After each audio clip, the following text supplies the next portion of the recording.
people have said I didn't exist, but I'm here anyway. Ladies and gentlemen, friends of a new Europe and enemies of a new Europe, because I sincerely hope that I have some enemies here amongst us tonight. Inevitably, there are so many lies that are circulated about what is going on in my country that people are often apt to think that England is united behind Mr. Churchill, and that the English people know why they are fighting. Well, that is completely false. We used to live under a system of free speech and of free opinion, which, in principle, was quite all right.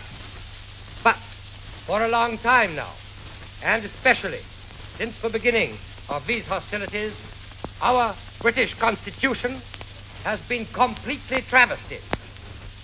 Instead of a system of free speech and of free opinion, the English people live today under the worst possible form of dictatorship. Not the dictatorship of a patriot who desires to save his country, but the dictatorship of an oligarchy whose interests, for the most part, run completely contrary to the interests of the British people. To explain this, we've got to go back 1 second to the time when the British Empire was built up. This empire was built up by our great adventurers, such as Drake, such as Clive, such as Captain Cook. People who, in a certain sense, might be compared to the Norwegian Vikings. But these people, in the course of their conquest, may have committed acts of piracy and of banditism, does not take away from the fact that they were animated with a great ideal for their country and a desire to bring that country wealth and prosperity.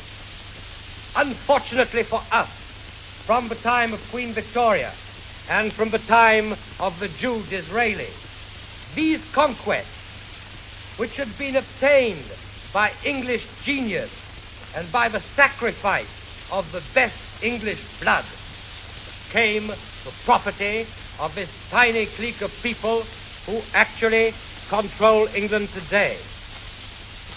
It would be laughable, ladies and gentlemen, if it wasn't tragic to think that in the capital of the country to whom belongs the fabulous empire of India, with all its riches, there are people, British citizens, who live 5 or 6 together in the same room, in a state of promiscuity, in a state of filth, and in a state of undernutrition that would never be tolerated in Norway. Some of you who've been to Newcastle, who've been to Cardiff, or who've seen the East End of London, know what that is, or at least as much as a sailor or a tourist can see when he passes by in a port, and I think it's pretty bad. Anyway, this clique did not seek an expansion of our imperial conquest in the interest of the British Empire. What they tried to do, and what they are still trying to do today by associating themselves with the Jews, is to trust the riches of the world. And to do this, they use our flag as a cover to their acts of piracy. They've left vast territories of Australia, the enormous riches of northern Canada, rot and waste for lack of capital. And they've chosen to swallow up the British national fortune in the Chinese opium trade, in the temples of the Freemasons of Prague, and in all sorts of other similar adventures which have not only brought nothing to the British public, but have inevitably led them to the terrible precipice in front of which the British people find themselves today. These Jewish merchants, the Aryan merchants, and the aristocrats who have prostituted themselves to international finance, have exploited, in the sole interest of their cliques, the conquest and the riches that were conquered by real Englishmen.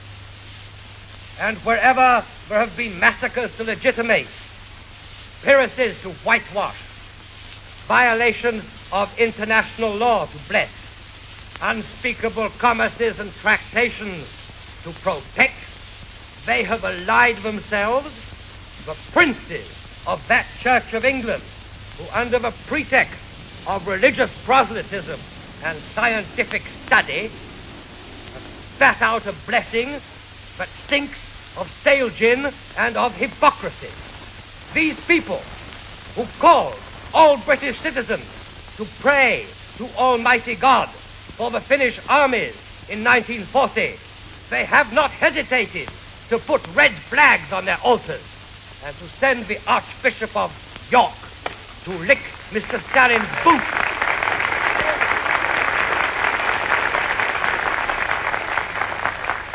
Well, you know, gentlemen, I think there are limits even to what God will stand for. And it's quite a lot. England went to war for Danzig. With his old undertaker's face and his umbrella, Mr. Neville Chamberlain rose to his feet in the House of Commons on September the 3rd, 1939, and he declared, "We have done all that is humanly possible to maintain peace. The powers of evil have been stronger than us, but we go forward, sure in the help of Almighty God, because our cause is a just one, the defense of the right of small nations to live." That's what he said.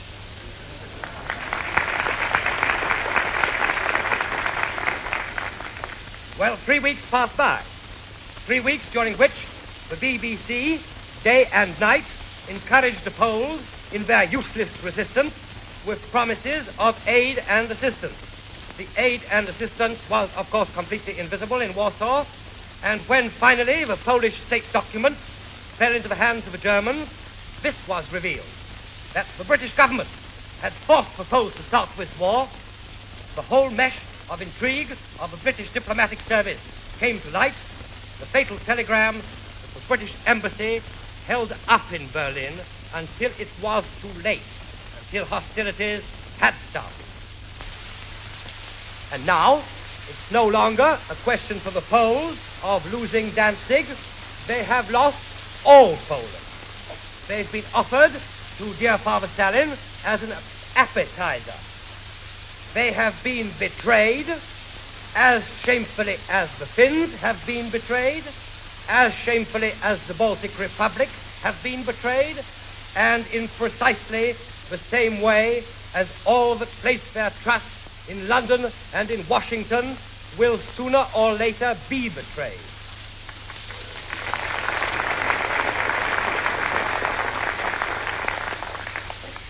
Let us never forget, ladies and gentlemen, the meeting of the two liberators of the world in mid-Atlantic. Let us never forget that one of these men, my friend Winston Churchill, declared in 1940, during precisely the Russo-Finnish War, the slavery imposed by the Bolshevik tyrant is a slavery worse than death. Finland, in taking up the glove, in fighting, acts in a manner that can only be described as sublime. Finland is rendering a great service to humanity. Well, that was very nice. Only in 1943, this honest and wonderful upholder of public morality, this crusader of democracy, without turning an eyelid, declared in the same House of Commons, hand in hand with the great man that Marshal Stalin is, as brothers together, we go forward to our final victory. That's what he said.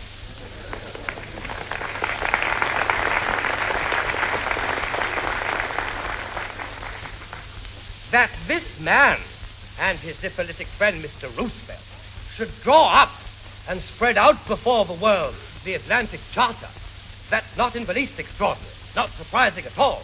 But what is amazing is that there are still people who are so silly as to think that anything those two men said could have any sincerity in it. Honor where honor is due. Joe Stalin at least fights his battle. Churchill and Roosevelt have only obtained the few victories that they have managed to obtain by treason. Every time they have a real army, the German army or the Japanese in front of them, they have, without any exception whatsoever, been ignominiously defeated. When one is, as is the case of the Anglo-Americans, reduced to use treason and treachery because one is either so weak or so inefficient that one cannot fight, when one is, as they are, obliged to draw up blacklists of their enemies, to utter threats of transportation and of castration because they are unable to reply to these enemies, because precisely we are telling the simple truth, the truth that is so shattering to those that live by lies and by deceit. Well, when one considers that, then these criminals are more to be pitied than anything else, them and the fools that followed them. Because one thing is absolutely certain: the world of tomorrow may be a Bolshevik world, or it will be a socialist and nationalist world, but it will never be to those whose plutocratic system is doomed to die like Byzantium died.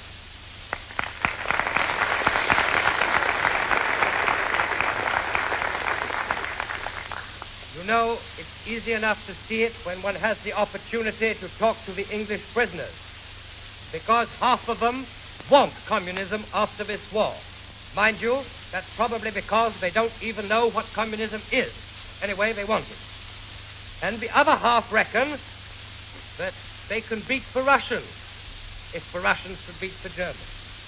Well, I don't think that one needs to be a military expert to see that such an army would be far too busy fighting amongst themselves to come and help anybody. Norway, for instance. One day, a day of reckoning is going to come when these two men, Roosevelt and Churchill, their friends and the plutocrats, Jewish and Aryan, will find themselves face to face with European civilization that they are at present doing their best to stab in the back, while that civilization is fighting against the horde from the east. Not only will they come face to face with that Europe, with that civilization, but also they will have to explain themselves to their own fellow countrymen, to us Englishmen, whom they have so shamefully betrayed, to the widows, to the orphans, to the crippled sailors, and to the crippled soldiers of what was once the great British Empire. They will have to explain why, when we had everything, when no one menaced us, they plunged us and civilization with us into this hell. I didn't take the road to Berlin because I disagreed with Winston Churchill over the Beveridge plan, which incidentally has died, or as to how the British Post Office was to be run, but because I have the desire to walk along my English Piccadilly, 100 yards from which I was born, and to say what I like when I feel like saying it.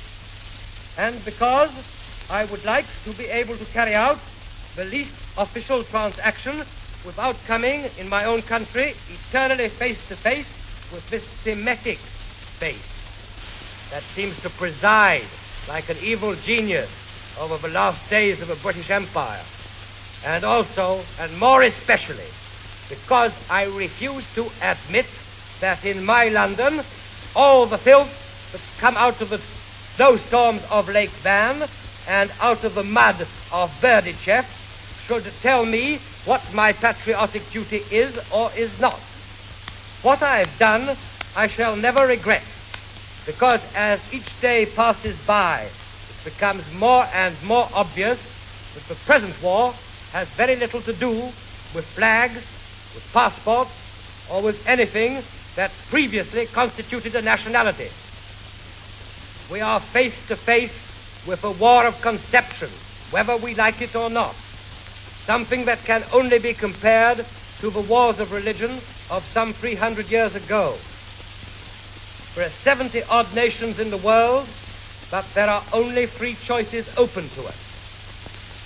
that of communism, of Judeo-Mongol destruction of this civilization of ours, that of a reaction, of a plutocracy, which hopes to keep in its twisted and blood-stained hands the privileges and the wealth it has acquired and stolen from the working classes. Or else the road many of us have chosen, that of a real revolution which is nationalist and socialist. We shall probably have a very hard fight. Never mind. For my part, I refuse to believe that our civilization, which has taken 2,000 years to build up, can perish in front of the conceptions of the Talmud and the wild Barbary of the steppes. And any student of history can see that never has a reaction, an attempt to return to the past, triumphed over a revolution which was young and active. I won't try and hide from you, and it's no secret to anybody anyway, but the propaganda of our enemies is extremely well done. Well, not so extraordinary. They've simply built up, on a world scale, the same Jewish system previously many of you may have had the occasion to see in the fairs and in the markets of Norway. Our friends the Jews used to sell fountain pens and cloth. Naturally, before the first letter was finished, the fountain pen had broken, and insofar as the cloth was concerned, when you took it home and washed it, it shrunk in such an alarming manner that mother's dress no longer fitted baby. Well, that is just about what's happened both to the Anglo-Americans and to the Russians. The treaties of friendship and of mutual help that the little father of the people condescended to sign with Estonia and the other Baltic countries ended up by massacres which have entirely wiped out the elite of those countries. And a little late, one has realized in Reval that that was a sort of friendship one had perhaps better avoid. On the other hand, in Sicily, certain elements of the population welcomed the suppliers of Camel cigarettes, of whiskey, and of beefsteaks with flowers. Well, now they are somewhat shattered, because there has been no Camel cigarettes and no whiskey. There has been 75 grams of bread per day and per person. And they're beginning to figure out in the cafes of Naples that even under the rotten old regime, there was at least 4 times as much. And as everybody is always apt to be very short-minded, may I pause to remind you that when Norway was neutral and our friend King J0Hn was here in 1918, when Norway had all the supposed advantages of friendship with the British plutocracy, the food rations were, in a general sense, much less than they are today in 1944 under German occupation, in the 5th year of the war.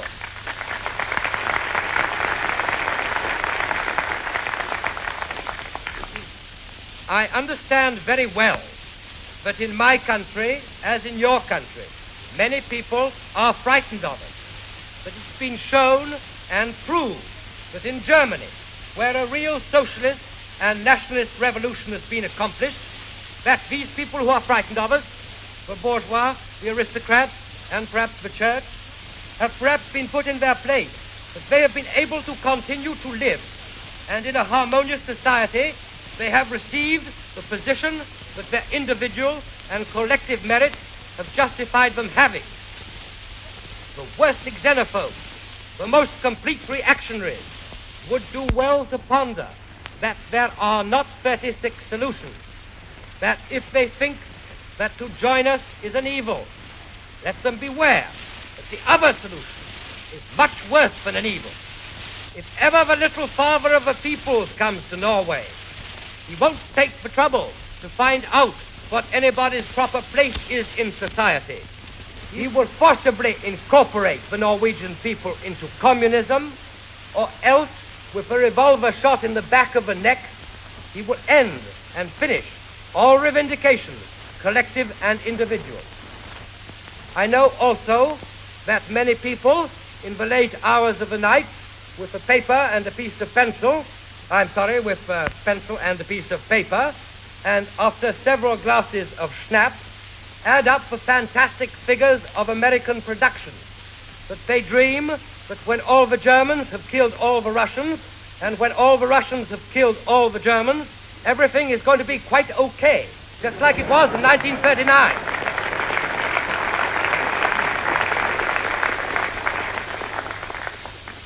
Well, I'd like to say a few words to these people, because in a war of conception, and in this war especially, only two things can happen. Either, and I am sure that this will happen, the Germans will eventually smash the Russians. And having done that, they will be able to use all the enormous riches, all the production and manpower that can be found in this vast Russia. And then they will smash Mr. Churchill. And in passing, let me say that when that day comes, the recognition of the revolutionaries of Europe that have fought so hard and so long will go to the gallant Norwegian boys fighting on the Eastern Front, and to the people that have done something, and not to those who join us when they are sure we've won.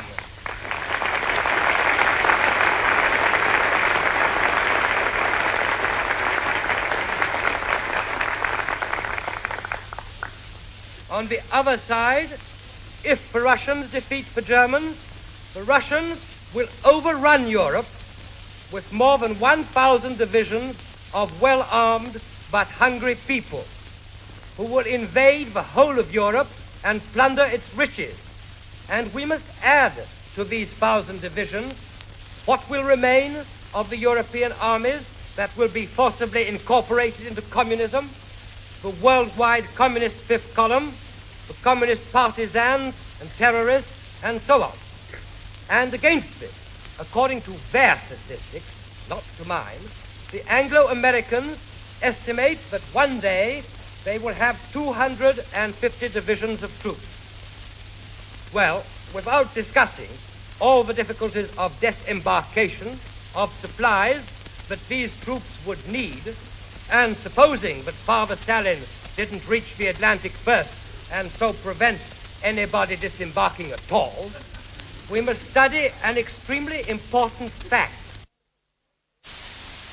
These Anglo-American soldiers have been told every day, morning and night, for 3 years, that Mr. Stalin was a nice, kind old man, and that the Russians were very democratic and very tolerant people. Well, suddenly, one's going to turn round from one day to the next, for no apparent reason at all, and say that everything has changed. That dear old Mr. Stalin is no longer dear old Mr. Stalin, but that he is an odious dictator, and that the Russians are brutes and vandals. Well, gentlemen, no. The most incredible imbecility has its limits. And to stop the soldiers of these 250 divisions from firing on their officers, they would need 100 divisions of military police. Some of you must remember that the British troops fired on their officers in Murmansk in 1920, and they did the same thing at Odessa in the same year. Not only will that happen, but it will be far worse. So bad that if England has the misfortune to win this war, it will take just 12 months for England to become a Sovietic socialistic republic. And the British Empire will disappear into the hands of the Japanese in Australia, into the hands of the Russians in India, and into the hands of the Americans in Canada, like a mist that's born of a night and vanishes with the first rays of a rising sun. And that's why I'm here, because I want to prevent that tragedy. Because if we had enough sense to change sides now, we might manage to save 75% of our empire. And even if the Germans occupy England, we hope to be able to save anything from 30 to 50% of that empire. But if ever Mr. Churchill wins, there won't be anything left at all. And you'll say to me,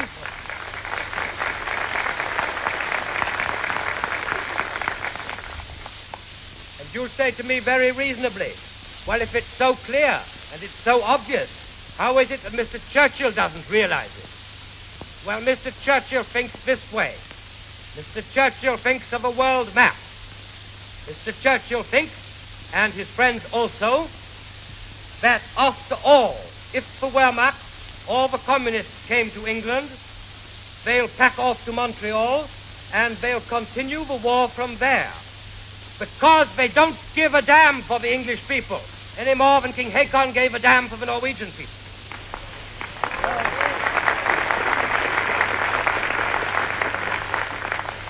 You see, Mr. Churchill and his friends, they had a nurse when they were born. They went to the same private school together.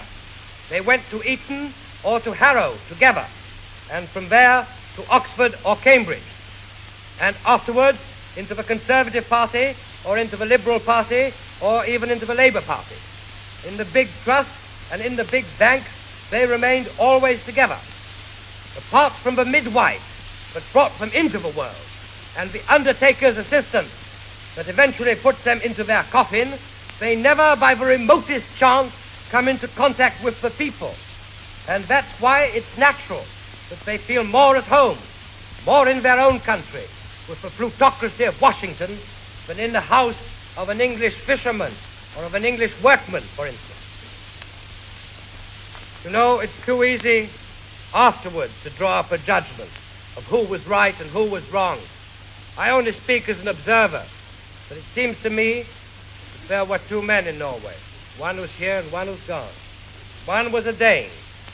He was married to an Englishwoman. He came to Norway in 1905, and he lived in Norway 35 years on the money of the Norwegian people.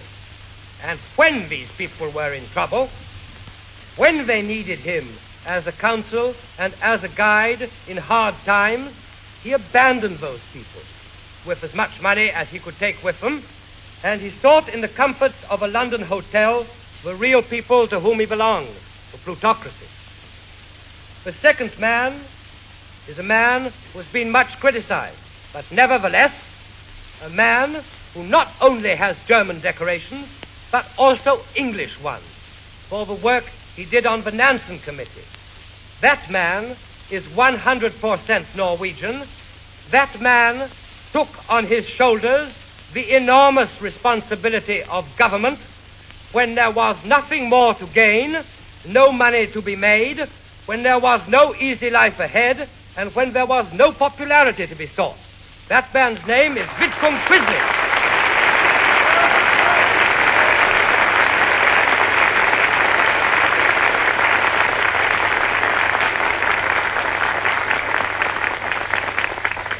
And I put it to you as an observer that J0Hn is the man who left you in the lurch, and that Quisling is a patriot.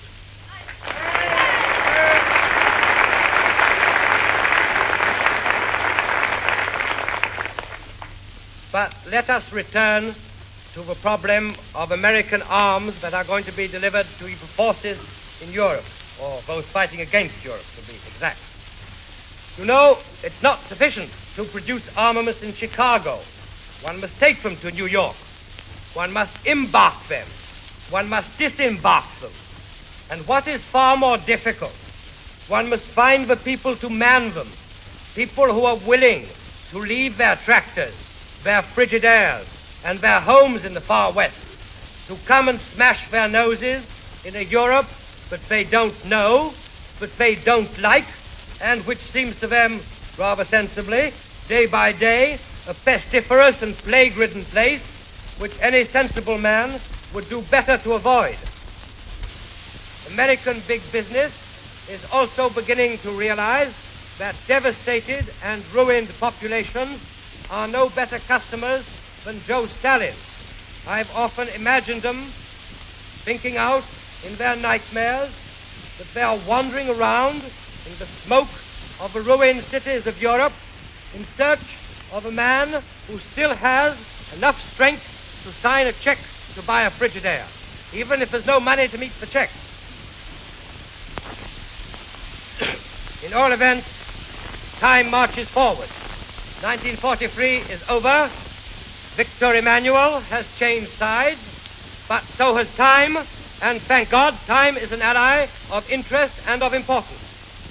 The Anglo-Americans and the Russians needed to finish this war in 1943, and they put up a colossal effort to realize that. Certainly, they obtained some victories, but in the storm, the European fortress holds good. Father Stalin is sitting in the mud and the destruction of his country, and not of Europe. The Anglo-Americans are not yet in Rome. The end of the war, the victory of the United Nations, which has been announced to take place at any moment, is far from being realized. It never will be realized. And if anybody...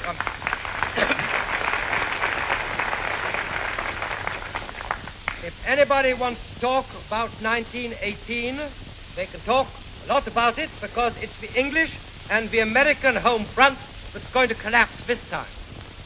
I'm convinced that 1944 is going to be our year. I'm convinced that it is now going to be to the turn of the reactionaries, of the plutocrats, and of the barbarians to take a smack on the nose, and a big one.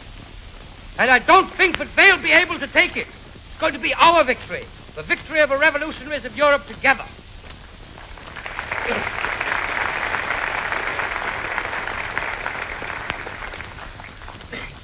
Those are my ideas. Those are my convictions. But as an observer, I am assured, as I'm sure that the sun will rise tomorrow, that a victory of the liberators of Europe, whether they come from the East or whether they come from the West, is a Jewish victory. And that victory is the end of our civilization, the end of Christianity, the end of 2,000 years' aspiration towards something better. And all that will be wiped out and washed out. And it will disappear as Babylon disappeared, as Athens disappeared, and as Rome disappeared. And we shall be plunged into a dark and barbarous era, because we will not have shown ourselves capable of defending that civilization, because we will not have been able to add our little link to the long chain of progress that our ancestors have handed on to us. And it's no good remaining in one's house in the smug comfort of bourgeois principles when the very foundations of civilization are rocking under it.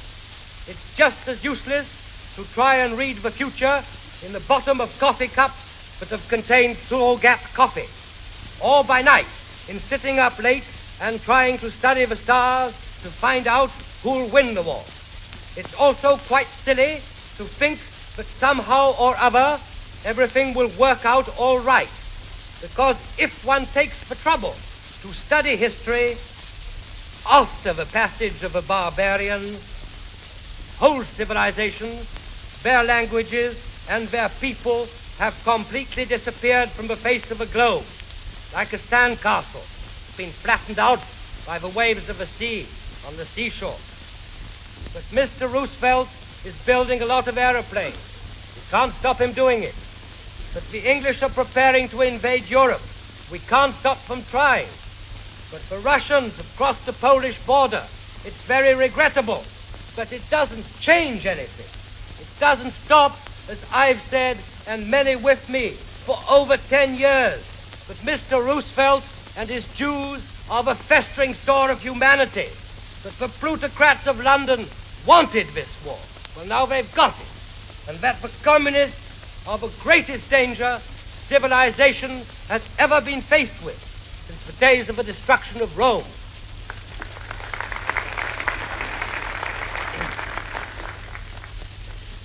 If, ladies and gentlemen, we have not the courage, all of us, to get up and to fight for civilization, or at least to help civilization, as much as we each individually can, not only will our civilization disappear, not only will we all be dead, but we ourselves, our politicians, our terrorists, our bankers, our bourgeois, and our intelligentsia, will only leave to history a vague memory of decadent and purblind imbeciles, quarreling amongst themselves unintelligible quarrels and stupidities, face to face with the horde from out of the eastern steppes and face to face with the wild imperialism of Judah. And we shall leave to history a record so pusillanimous, so vain, and so incomprehensible that the barbarians that would have smashed us will hold in history a name 1,000 times greater, 1,000 times more prestigious than ours. Maybe you'll tell me I'm a pessimist. Not at all. I'm neither a pessimist nor an optimist. I don't hold any military secrets, not my business. I only say to you what I see as being perfectly obvious. This is going to be a very hard fight. This is a fight of life and death. I know, maybe, Germany is maybe not perfect. The Germans are not infallible. Like every other nation in the world, they've made mistakes. But they are the only nation in Europe who have to the full extent realized the greatness of their European mission.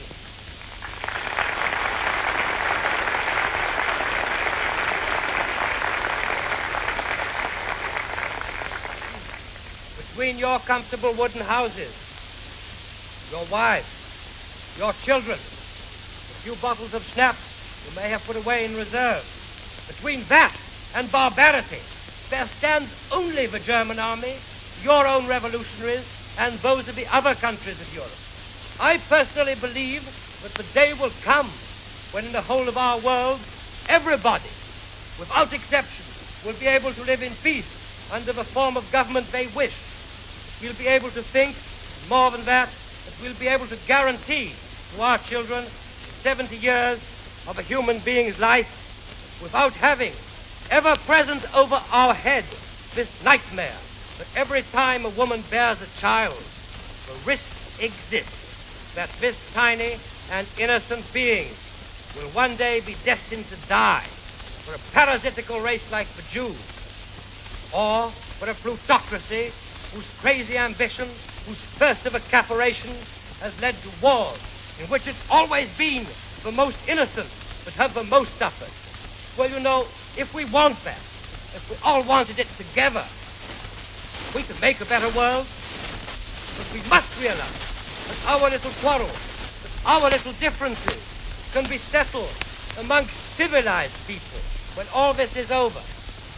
At present, in front of a collective menace, we must rally round the only man that has done something really practical, around the only army that is fighting 100% for Europe and for civilization. There'll be plenty of time to argue afterwards, lots of time. Right now, there's only one commander-in-chief. There's one man around whom we must all rally, whatever our political opinions. If we wish to save civilization, it's with the German army and with Adolf Hitler and with them alone. Heil Hitler!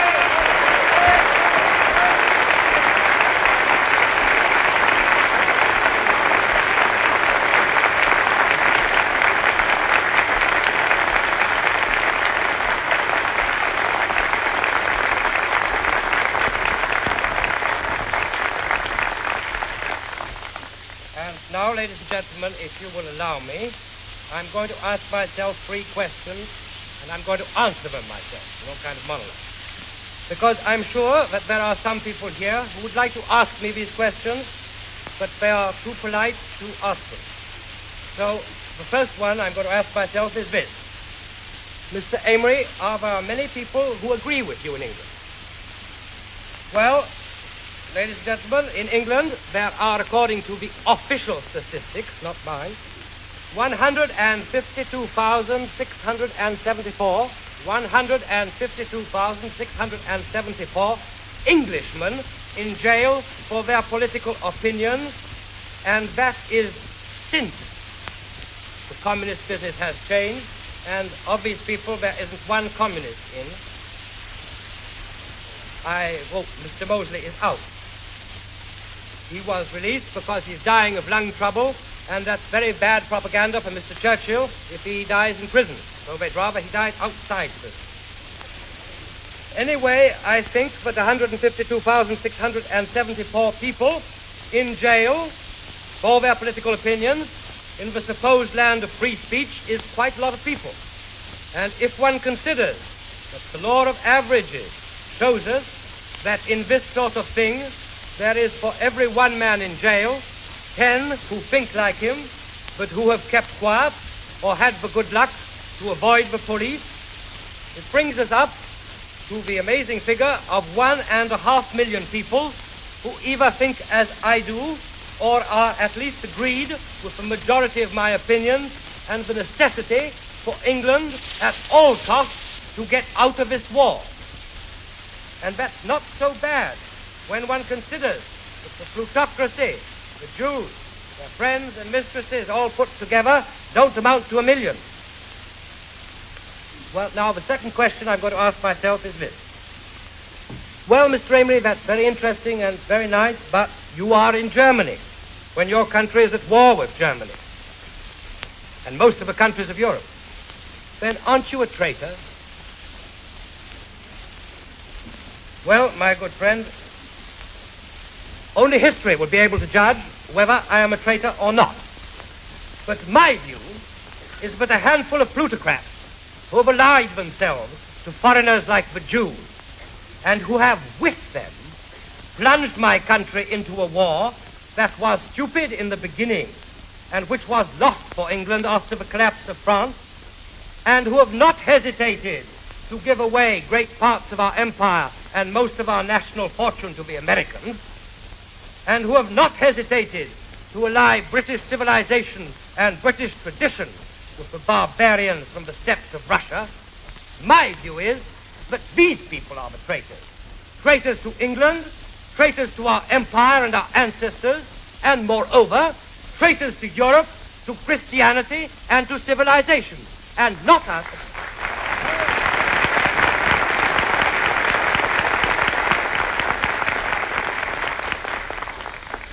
And not us, the nationalists, who have fought for more than 10 years to try and avoid this war, and who are still fighting to stop it, and who either languish in jail in England, because that country is at present so free, or who benefit, have the good luck to benefit, from the political refuge the German Reich has generously granted us.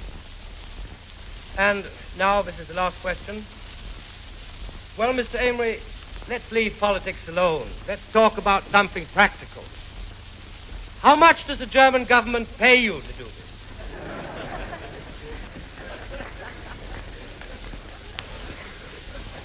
Well, I've never asked my good friend a penny piece from the German government. Firstly, because my ideas and myself are not for sale.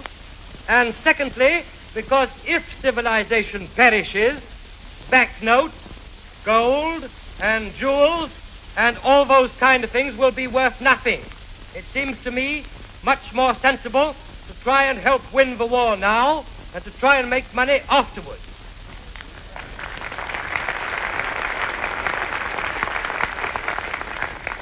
Because if we have our pockets full of paper money or any other kind of money when this war is over, and we've worked and done black market operations and so on, and we've got 2 million, and then when we've lost the war, you won't be able to buy a piece of bread with it. And we're going to look awfully silly. I only wanted that the opinions of a real Englishman should be known in Norway. Because the nonsense that talks day and night and sent over to you on the air from London is not English opinion.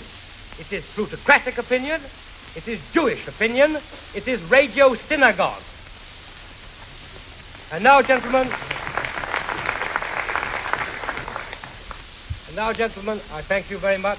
Time prevents other questions tonight, but I'll answer with pleasure and as rapidly as I can any other written inquiries anybody would care to send me to the Grand Hotel, Oslo. I thank you, ladies and gentlemen.